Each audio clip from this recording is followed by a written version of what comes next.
y bienvenidos a Palabra de Dios con el pastor Omar Sánchez. Yo soy José Alberto Daza y los invito a escuchar Palabra de Dios.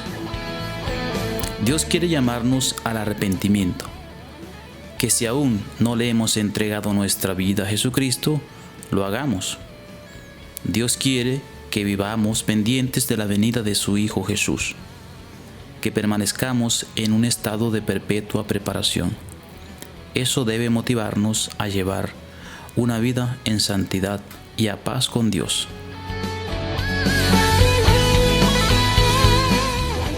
El tema que vamos a estar estudiando en esta mañana lo he titulado La triste realidad para los que mueren sin Cristo en el corazón.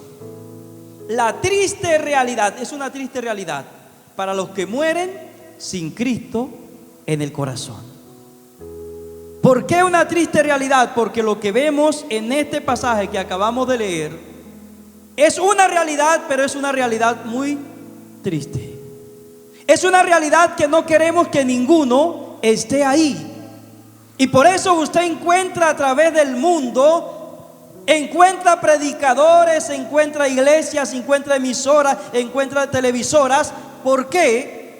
Porque Dios no quiere que ninguno esté ante ese gran trono blanco.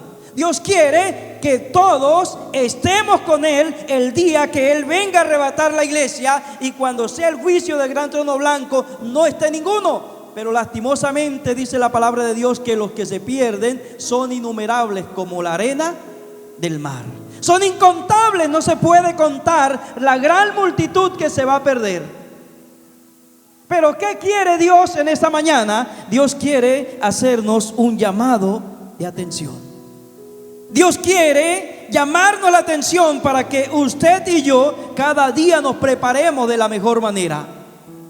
Y si de pronto usted no ha entregado la vida al Señor, hoy lo puede hacer. Porque Él no quiere que ninguno perezca, sino que todos procedan al arrepentimiento. Encontramos dos acontecimientos especiales. Un acontecimiento es el tribunal de Cristo, y el otro acontecimiento es este del gran trono blanco. En el tribunal de Cristo, ¿quién va a estar? Dice que en el tribunal de Cristo van a estar todos los que hemos entregado la vida al Señor. Y vamos a ser recompensados. Dígalo conmigo, yo voy a ser recompensado. Vamos a ser recompensados de acuerdo a las obras que hayamos hecho, sean buenas o sean malas. Si usted hizo una buena obra y se salvó, ¿qué vas a tener? Una gran recompensa por eso que hizo. Pero fue porque ya se salvó, no para ser salvo. Pero si usted hizo algo incorrecto, también va a ser juzgado. Por decir algo, el Señor dice que vayamos por todo el mundo y hagamos discípulos. Le prediquemos la palabra a toda persona. También dice que prediquemos a tiempo y fuera de tiempo. Pero de pronto usted no lo hace. Se le pasa un mes, se le pasan 2 meses, se le pasan 3 meses, se le pasa 1 año, se le pasan 10 años y usted no le ha predicado a ninguno. ¿Eso es bueno o es malo? Dice que el que sabe hacer lo bueno y no lo hace, mire. Entonces dice que vamos a ser juzgados, o no vamos a ser juzgados, sino recompensados de acuerdo a la obra que hizo, sea buena o sea mala. Eso es el tribunal de Cristo, y eso es para el pueblo de Dios. Pero resulta que aquí en este pasaje que hemos leído nos está hablando del trono blanco, y ahí en el trono blanco, ahí sí no va a estar el pueblo de Dios. Ahí sí no va a estar el pueblo de Dios. ¿Por qué? Porque este va a ser un lugar para juzgar a las personas que no recibieron a Jesucristo como su Salvador personal. Por eso le coloqué la triste realidad para los que mueren sin Cristo en el corazón. La triste realidad es que todo el que no reciba a Jesucristo como su Salvador tiene que ir a este gran trono blanco. Y dice la palabra de Dios que Jesucristo vino como un Dios de amor. ¿Cómo ven ustedes a Jesucristo cuando estuvo en la tierra? En las películas, en la Biblia, donde quiera que nos hablan de Jesucristo, vino que como un Dios de amor, o como de odio, de rencor, o de qué. Cierto, un amoroso que dijo: esta gente están desde la mañana, desde ayer están aquí, no han comido, a mí me da dolor que se vayan sin comer, voy a darles de comer. Y alimentó 5,000. Otro día alimentó 4,000. Otro día encontró a los discípulos pescando por allá y no habían pescado, y les llenó los barcos de pescado. Otra vez encontró muchas personas enfermas y los sanó. Otra vez llegó donde la familia de Lázaro y encuentra a Lázaro muerto y las hermanas llorando y la familia llorando. Y también resucitó a Lázaro, resucitó la hija de Jairo. Bueno, todo lo que hizo lo hizo por amor. Pero dice que luego en el trono blanco va a juzgar con vara de hierro. Ya ahí sí no va a ser flexible, que no, que sí, que mire, que yo me equivoqué, que perdóneme. Ya no hay excusa. Dice: el que no se halló inscrito en el libro de la vida fue lanzado al lago de fuego. O sea, no hubo negociación, no hubo otra cosa. Entonces vamos a estar mirando. De pronto usted dice: pero ¿cómo hacemos para saber que este pasaje habla es acerca de eso? Lo primero que comienza diciendo este pasaje: y vi un gran trono blanco y al que estaba sentado en él, de delante del cual huyeron el cielo, la tierra y el cielo, y ningún lugar se encontró para ellos. El apóstol Juan estaba en una isla que se llama la isla de Patmos, en Éfeso. Y ahí estaba él desterrado, y dice que el primer día de la semana estaba en la presencia de Dios. O sea, ¿cuál es el primer día de la semana? El domingo. El domingo es el primer día de la semana, no el lunes. El primer día de la semana es el domingo. En algunas partes de la Biblia habla del primer día de la semana, y en otros dice el día del Señor. ¿Por qué es el día del Señor? Porque fue el día que nuestro Señor Jesucristo resucitó. O sea, Él resucitó el domingo. Entonces ese día lo tomó la iglesia de Dios para adorar, para estar en la presencia de Dios. Por eso nosotros no descansamos el sábado, sino que el domingo es que adoramos al Rey. Y el último día de la semana es el sábado. Pero nosotros como cristianos entonces adoramos al Rey de Reyes y al Señor de Señores el primer día de la semana, que fue el día que Él resucitó. Dígalo conmigo: el día que Él resucitó. Y el apóstol Juan estaba ahí en esta isla, estaba adorando y glorificando a Dios, y Dios comenzó a revelarle y le reveló lo que tiene que ver con Apocalipsis. Y luego entonces dice que después que estuvo mirando y viendo muchas visiones, entre ellas la visión del milenio, donde Satanás es atado con unas cadenas, que vino un ángel y lo ató, y fue atado por 1000 años. Y luego fue desatado y fue lanzado al lago de fuego. Entonces, después que ya Satanás está en el lago de fuego, Dios comienza a mostrarle esta visión. Y dice Juan: y vi un gran trono blanco y al que estaba sentado en él. Entonces vio el trono blanco, pero además de ver el trono blanco, vio al que estaba sentado. ¿Y quién es el que estaba sentado? Es nuestro Señor Jesucristo. Y ahí estaba sentado, ¿para qué? Estaba sentado para juzgar a las naciones. Dígalo conmigo: estaba sentado para juzgar a las naciones. ¿Pero a cuáles naciones? A las naciones que no recibieron a Jesucristo como su Salvador. Entonces dice que lo vio, y además de eso hay una palabrita que dice: y vi un gran trono blanco. Un gran, o sea, no es cualquier cosa, es algo maravilloso, es algo hermoso, y está ahí como el rey que es. Dios le prometió a David que nunca faltaría de su descendencia un rey en el trono. Amén. Cierto, le prometió. Y como le prometió a David que nunca faltaría, entonces dejó a nuestro Señor Jesucristo de la descendencia de David, para que siempre hubiera, porque Dios no es mentiroso, dice que Dios no miente. Y si Dios le prometió a David que iba a haber un rey en el trono perpetuamente, entonces puso a Jesucristo para que Él siempre esté en el trono. Y aquí lo encontramos sentado en un gran trono, que no es cualquier cosa. ¿Para qué? Para juzgar a las naciones. Y dice que después que Él haya puesto a todos sus enemigos por debajo del estrado de sus pies, entonces Él va y se sujeta al que le sujetó a Él todas las cosas. Amén. Entonces lo primero que Él dice es que vio un gran trono blanco y vio al que estaba juzgando. Pero luego el verso 12 dice: y vi a los muertos grandes y pequeños de pie ante Dios. Y vi ¿a quiénes? A los muertos grandes y pequeños delante de Dios.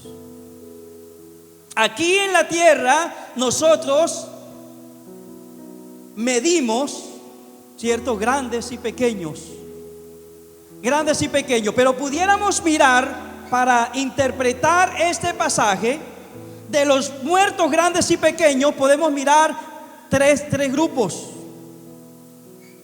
El primer grupo que podemos nosotros mirar es el de personas adultas, personas mayores y personas menores, niños, preadolescentes. ¿Y esto qué quiere decir? Que no interesa si usted es un ancianito o si usted es un preadolescente, pero si es un preadolescente o es un niño, por decir algo, de mayor de 6 años o de 5 años, pero ya usted está cometiendo pecado, le va a tocar estar ese día ante el gran trono blanco.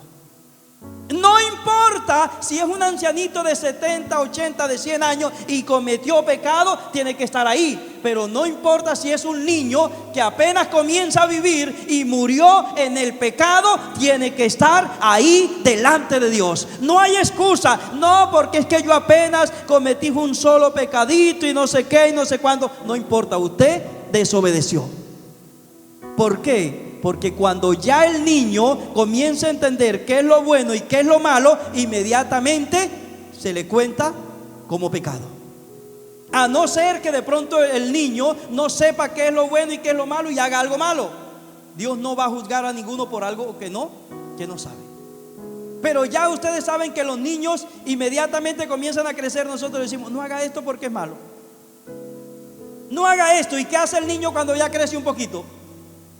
Va y hace lo malo. Lo que le están diciendo: no lo haga porque es malo, no lo haga porque es pecado. Entonces él va y lo hace. En el momento que ya comienza a hacer esto sabiendo que es malo, el niño pecó. Y si ese niño muere, entonces tiene que presentarse ante el gran trono blanco. Pero podemos mirar otro grupo de grandes y pequeños. Otro grupo de grandes y pequeños es que hay personas que hacen cosas malísimas y decimos: ese ya ¿no tiene qué? Ese no tiene perdón de Dios. Ese no tiene perdón de Dios. Pero hay otros que no, es que yo no le hago mal a nadie, yo hago buenas obras, yo hago no sé qué y yo hago aquello otro y que no sé qué. Esas personas malas sí se van para el infierno, pero yo no, porque yo hago buenas obras. Pero nunca recibió a Jesucristo como su Salvador. Aquel se cree un pecador muy grande, muy terrible, y nosotros lo miramos como algo terrible. Pero este se cree el más pequeñito, el que nunca ha hecho nada, el que no parte un plato, pero no recibió tampoco a Jesucristo como su Salvador. ¿Qué va a pasar? Que también va a estar ahí ante el gran trono blanco. Va a estar ahí. ¿Por qué? Porque el problema fue que no tenía el tiquete directo para entrar al reino de los cielos. ¿Cuál es el tiquete directo? Cuando usted entrega la vida al Señor, su nombre es inscrito en el libro de la vida y ya usted tiene el pasaje para llegar al reino de los cielos. Ya tiene el puente, porque Jesucristo es el puente entre Dios y el hombre. Jesucristo, entonces ya usted puede pasar directamente al reino de Dios. ¿Por qué? Porque usted entregó la vida al Señor, lo recibió como su Salvador personal. ¿Por qué sucede esto?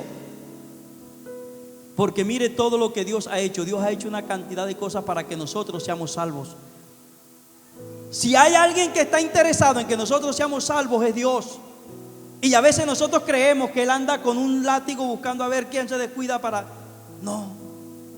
Dios es tan amoroso, Dios es un Dios de tanto amor, que es el que más está preocupado por la salvación nuestra. Y les voy a hacer un pequeño recuento rápidamente.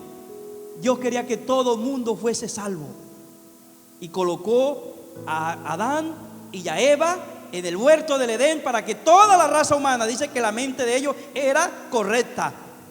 Pero ¿qué pasó? Inmediatamente ellos pecaron, la mente se torció. La mente se distorsionó y comenzó a pensar y en hacer lo malo. Y ya cuando llegamos a Génesis capítulo 6, dice: le dolió a Dios en su corazón haber hecho el hombre, porque lo que había en el corazón del hombre era de continuo hacer el mal. Y miró entre la multitud, y ya había un hombre justo llamado Noé. Entonces dice que acabó con los animales, acabó con todo, y dejó a Noé y a su familia para que de ahí empezara nuevamente la raza humana, y que todo el mundo de ahí en adelante fuera salvo. Pero fue pasando el tiempo, y dice que Dios miró y todo el mundo se había escarriado como oveja. Cada quien había agarrado su camino, y no había tampoco quien hiciera el bien. Entonces, como ya Dios había dicho: no voy a destruir más esta gente en agua. Entonces, ¿qué hace Dios? Ahora ya no es todo ser humano, ahora voy a escoger un pueblo. Y se va y busca de entre toda la multitud, y encontró a Abraham, un hombre con un corazón de fe, pero hijo de un idólatra. El papá de Abraham, Tare, hacía esculturas, hacía ídolos. Pero Abraham tenía un corazón diferente, y Dios le dice a Abraham: vete de tu tierra y de tu parentela y de la casa de tu padre al lugar que yo te mostraré. Y lo saca de ahí, se lo lleva para la tierra de Canaán. Y dice que salió para ir a tierra de Canaán, y a tierra de Canaán llegaron. Porque Dios dijo: ahora quiero un pueblo. Y de Abraham nace Isaac, de Isaac nace Jacob, de Jacob nacen las 12 tribus de Israel, y de ahí se forma el gran pueblo de Israel que hasta el día de hoy existe. Pero ¿qué pasó? Fue pasando el tiempo, y llegó el momento cuando el pueblo de Israel también dejaron a Dios. Dejaron a Dios, y pasó, después de que ellos totalmente dejaron a Dios, pasaron 480 años. Y después de pasar esos 480 años, entonces Dios, que estaba pendiente de su pueblo, dice que volvió y miró, y no había ni un solo justo. Cada quien se había apartado como ovejas que no tienen pastor, cada quien por su camino. No había quien hiciera lo bueno. Y dice Dios: aquí nos toca hacer algo.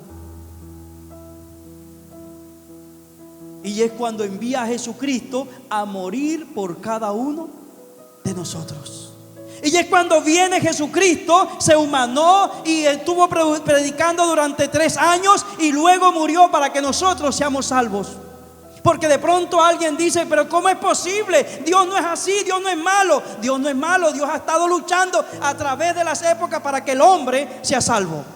El problema es que el hombre no ha querido. El hombre siempre ha buscado hacer lo malo. El hombre siempre ha buscado hacer lo incorrecto, y Dios quiere que el hombre haga lo correcto. Y como ya entonces dijo, la única forma ahora es que todo el que reciba a Jesucristo como su Salvador, entonces es salvo. Dice la palabra de Dios: a lo suyo vino, y los suyos no lo recibieron. Juan 1:11. Mas a lo suyo vino, y los suyos no lo recibieron. Mas a todos los que lo recibieron, los que creen en su nombre, les dio potestad de ser hechos hijos de Dios. ¿Por qué? Porque ni el pueblo de Israel lo recibió. ¿Quiénes lo crucificaron? El mismo pueblo judío. Y él entregó la vida por todos. Mira, el mismo pueblo a lo suyo vino, pero los suyos no lo recibieron. A lo suyo, ¿qué es? O sea, él vino a salvar la humanidad, pero el pueblo de Israel no lo recibió. Pero todos aquellos, o sea, nosotros que lo hemos recibido, nos dio la potestad de ser hechos hijos de Dios. Mire qué gran bendición. ¿Por qué? Porque Él no quiere que ninguno se pierda. Entonces vi a los muertos grandes y pequeños de pie ante Dios. Ahí estaban todos estos grupos. Ahí estaban los que dicen: no, yo soy muy joven, pero no reciben a Jesucristo. Ahí van a estar los ancianitos que dijeron: no, eso es para los jóvenes, y no recibieron a Jesucristo y se murieron. Ahí están aquellos que hacen esas cosas, esas atrocidades.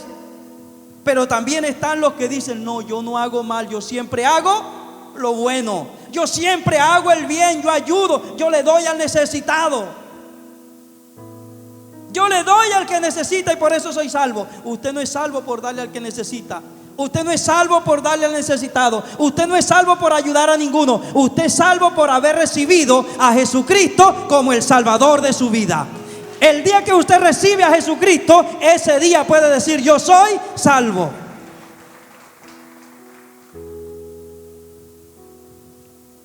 Porque es la única forma, no hay otra. Él fue buscando formas para que la gente se salvase, y la última forma es esa, y es la única que hay, no hay otra. Entonces, además de eso, dice: y los libros fueron abiertos, y otro libro fue abierto, el cual es el libro de la vida. Y fueron juzgados los muertos por las cosas que estaban escritas en los libros según sus obras. Dice: y los libros fueron abiertos. Y dice que fueron juzgados cada quien por las cosas que estaban escritas. ¿En dónde? En los libros. En los libros. ¿Qué quiere decir esto? Nosotros tenemos un consciente, ¿cierto? ¿Cuántos son conscientes aquí?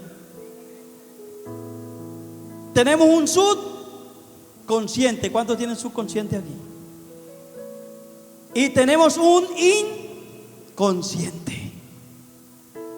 En ese inconsciente usted va guardando todo lo que va haciendo desde el día que nació, que ya usted tiene uso de razón, hasta el día que muere, hasta el día que usted suspiró y salió el espíritu de su cuerpo.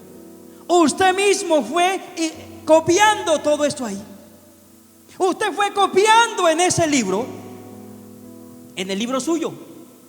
Por eso no hay excusa. No, que yo estaba por allá, no, que yo no sabía, que no sé cuándo, que yo no lo recibí, que en este tiempo, mire, como estamos en los últimos tiempos que ha hecho Dios, ha permitido, usted encuentra iglesias por todas partes. Algunos dicen: pero ¿cómo es posible? ¿Por qué hay tantas iglesias?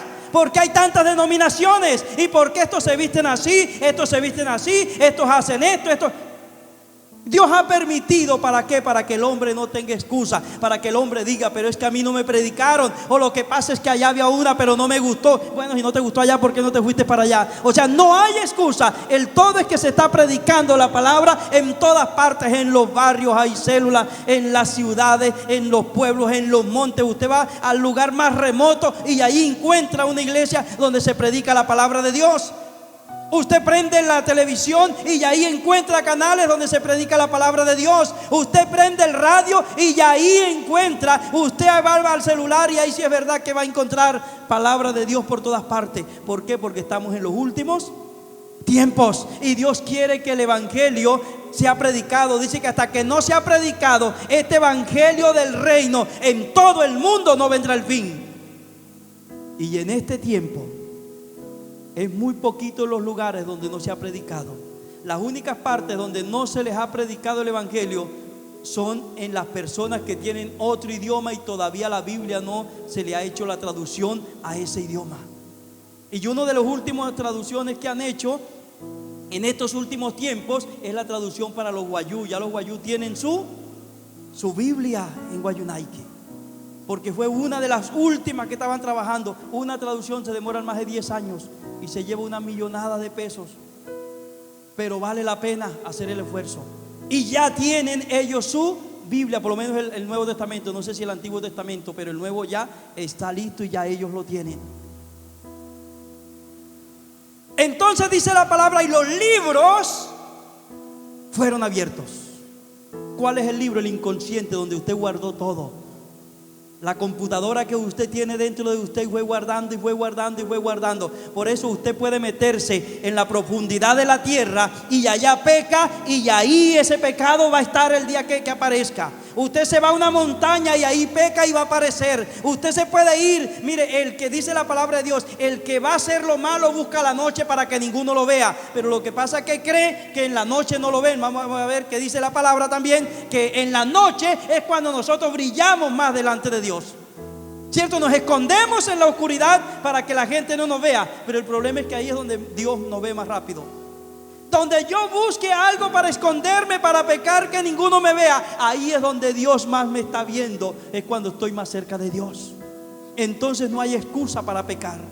De pronto la persona dice: no, yo me escondo, yo hago esto donde nadie se dé cuenta. Resulta que primeramente Dios se está dando cuenta, y segundo, usted es el que está escribiendo. Usted tiene un diario y todo lo que hace minuto a minuto, segundo a segundo, usted lo está escribiendo. Y ese día, cuando se abra el libro, entonces aparece todo. ¿Y cómo va a decir usted: no, yo no lo hice?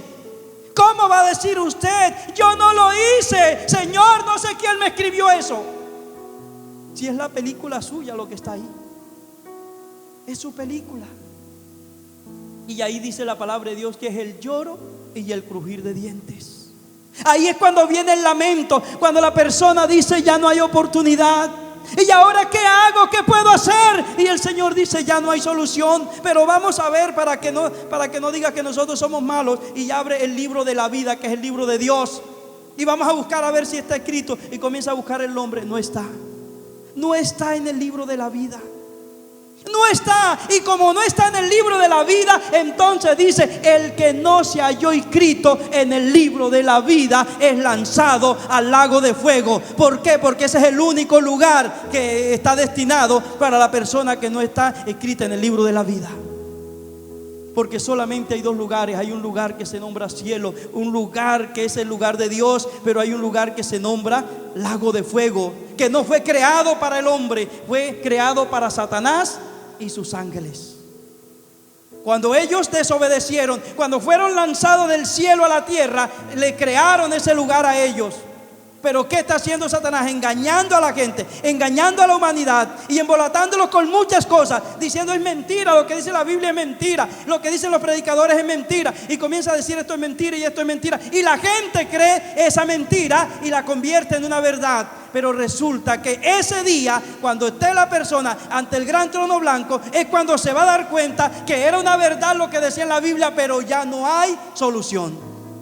Ya no hay vuelta atrás, ya no hay oportunidad, porque dice la palabra de Dios que muerto el pecador, perdida la esperanza.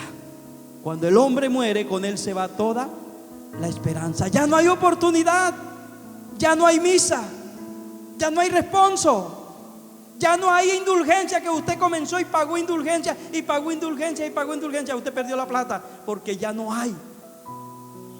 Todas las obras que usted hizo, no, que yo hice buenas obras y hice esto y hice aquello, entonces eso me cuenta para salir de aquí. Ya no hay. Usted debe hacer buenas obras es porque ya usted es salvo, porque usted es un hijo de Dios. Y como hijo de Dios, entonces usted hace buenas cosas porque se parece a Dios, pero no para ser salvo. El que haga obras para ser salvo perdió la plata, perdió el tiempo, perdió todo el esfuerzo que hizo, porque de nada le sirve. Lo único que le sirve a usted para ser salvo es recibir a Jesucristo como su Salvador personal. Eso es lo único que va a contar ahí. Eso es lo único que va a contar. Por eso Dios nos deja esto. Por eso Dios le mostró a Juan esta situación. Y entonces dice: vi a los muertos grandes y pequeños de pie ante Dios, y los libros fueron abiertos, y otro libro fue abierto, el cual es el libro de la vida, y fueron juzgados los muertos por las cosas que estaban escritas en los libros, según sus obras, según la obra que hizo cada quien. Y mire qué tremendo: el mar entregó los muertos que había en él, y la muerte y el Hades entregaron los muertos que había en ellos, y fueron juzgados cada uno según sus obras. No fue juzgado por otra cosa, fue juzgado por lo que hizo. Y el que no se halló inscrito en el libro de la vida fue lanzado al lago de fuego. Terrible.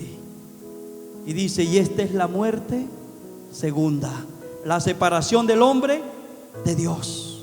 Inmediatamente el hombre sale de la presencia de Dios y va a ese lugar que no fue creado para el hombre, que Dios no quiere que ninguno vaya allá, porque mire todo el esfuerzo que Dios ha hecho para que el hombre no vaya a ese lugar. Pero hay dos cosas: una, que Satanás lo está engañando para que vaya a ese lugar, y dos, que el mismo hombre se está engañando, porque el mismo hombre se está engañando creyendo que lo que está haciendo es lo correcto y no buscando en la palabra de Dios si lo que está haciendo es lo correcto. Y quiero terminar mencionándoles una parábola que Jesucristo nos dejó. Cuando estaba analizando esa parábola me tocó, porque me ponía a pensar. Me ponía a pensar en las personas que están engañadas en eso. Y es la parábola de las 10 vírgenes: 5 prudentes, 5 insensatas. Las 5 prudentes dice que llenaron sus lámparas y llevaron una vasija con aceite. O sea que eran personas que buscaban la presencia de Dios, vivían para Dios, se llenaron del Espíritu Santo, porque eso es lo que simboliza. El aceite simboliza el Espíritu Santo. Fueron llenos del Espíritu Santo, llenos del Espíritu Santo, llenos del Espíritu Santo, y se fueron llenando, y se fueron llenando. El día que vino el novio, o sea, el día del arrebatamiento de la iglesia, ellas estaban ¿qué? Estaban llenas del Espíritu Santo y se pudieron ir. Pero resulta que las otras 5, las imprudentes, ellas creían, y por eso me tocó, porque yo dije: ¿cuántas personas estarán en la misma situación? Creyendo que están listos, creyendo que como están viviendo la vida, entonces si el Señor viene hoy se los lleva. Y el triste lamento, la tristeza más grande es que el día que el Señor arrebate la iglesia, esa persona se quede. ¿Se imaginan usted el dolor para esa persona? Creyendo que iba, porque dice la palabra que las imprudentes no tomaron aceite, y tardando el esposo, el novio, cabecearon, se durmieron, y las lámparas se le apagaban. Y entonces se fueron a buscar aceite, y mientras fueron a buscar el aceite y vinieron, ya el novio vino y se fue. Y cuando ellas vieron eso, se fueron corriendo y le tocaron al novio: ábrenos, que nosotros hacemos parte. Y él dijo: yo no las conozco, yo no las conozco, no sé quiénes son ustedes. ¿Se imagina eso? Hermanos, una situación terrible. Yo me ponía a imaginarme eso, a pensar, bueno, una persona que haya estado en la iglesia durante mucho tiempo, una persona que haya entregado la vida al Señor, que haya dicho: yo soy evangélico, pero vivió una vida de cualquier manera. Cierto, de pronto una persona que no ayunaba, una persona que no oraba, una persona que no leía la Biblia, una persona que era religiosa, venía a la iglesia, mientras estaba aquí en la iglesia de pronto alzaba la mano, o a veces ni alzaba la mano, pero cuando salía de la puerta y se iba, ya no era nada. En la calle hacía lo que bien le parecía, en la casa hacía lo que bien le parecía, vivía de cualquier manera, pero decía: yo soy salvo porque yo voy a la iglesia, porque yo soy evangélico. Resulta que el ser evangélico no le da salvación a ninguno. El venir a la iglesia no le da salvación a ninguno. El bautizarse no le da salvación a ninguno. Lo que le da salvación a la persona es que reciba a Jesucristo como su Salvador personal y viva para Él. Y si vive para Él, eso es la seguridad. Pero usted puede hacer todas las cosas exteriores, pero si no vive para Él, ¿de qué le sirve? ¿De qué le sirve jugar a ser evangélico? Jugar a ser cristiano, jugar a la santidad. No, necesitamos vivir para Él. Porque esas vírgenes, mire, fueron personas que creían. Y lo que más me dolía de eso era que son personas que creen que son salvos.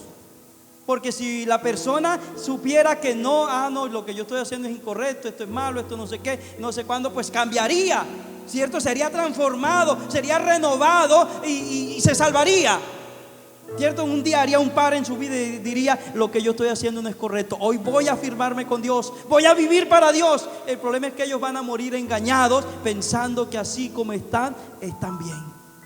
Pero Dios no quiere eso ¿Y cuál es el final? Dice: el que no se halló inscrito en el libro de la vida fue lanzado al lago de fuego.